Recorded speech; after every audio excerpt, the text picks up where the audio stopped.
ها اوس چې ستر نه هغه ورشي که نه دا فریکونسي یعنې کوډ دا به ته هغه کې دې ته به راشي 60 دې ته به واړوي بس دا اول به دا ډیلیټ کړو ځکه دلته یو وار نیولی دی دې نیولی دی او دې خو ورته راواړوي دا ال چینل ډیلیټ داسې پیو دا به یو وار ډیلیټ کړي ته پوه شو چې یو وار نه یې رانیولو کړه بیا بېرته راشي پاس د صفر سره وراړي به صفر ورکړي دې ته راشي بېرته به دا 60 ته واړوي سټلایټ نور چې هغه شو بیا به سکپ بټنه پې وي دا به اف ټي اې ته والی دا بلنډ سرچ ورکړي عمومي سرچ به ورکړي دې سرچ چینل اوس رانیسي کنی بیا بل سرچ هم ورکوو سرچ تکمیل شلو اوس نو دغه ګورو بیرته اریانا پکې راړو اریانا چینل پیدا کوو اریانا پکې و نو د دې نه وروسته بیا په دې سټار ایکس ریموټ کې د ګوټو بټن دا مهمه ده د ګوټو بټن پکې وهو او د دې نه وروسته کومه بسکي چې دا چې زموږ د یوټیوب چینل په لاندې د کمنټ په ځای کې پرته ده دغه بسکي په همدې چینل کې وهو په دغې کې او که نه یې نیولي ورته اوس به بیا ته اوس دلته ګورو نیولې نه ده که نه اوس بیا ته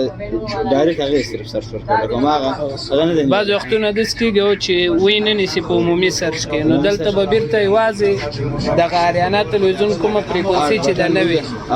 هغه به سرچ کوي د سکرین کې اډ بټن چې د سره دې باندې به کلیک وکړي 19 لاندې سمبولیټ کې 2001500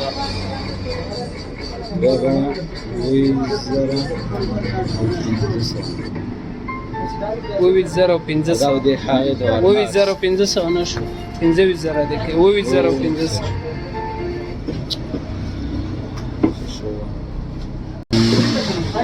دا به ورته هاریزنټل کې که نه دې نه وروسته به پې سکن بټن ووهي واچول شو که نه دا اوس دا کوم واچول دا به سکن بټن اسماني ګور سکن چې پې ووالو سکن ډایرکټ به اوکې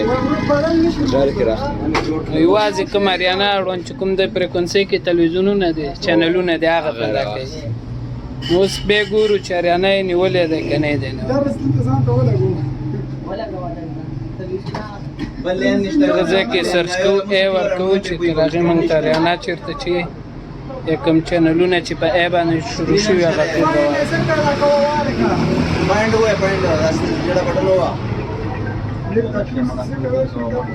دا دی پیدا کړی دی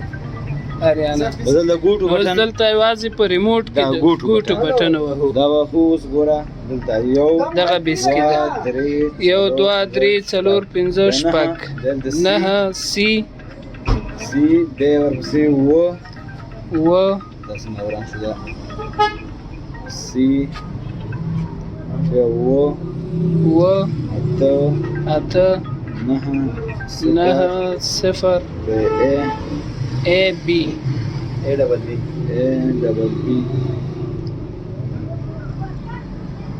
بی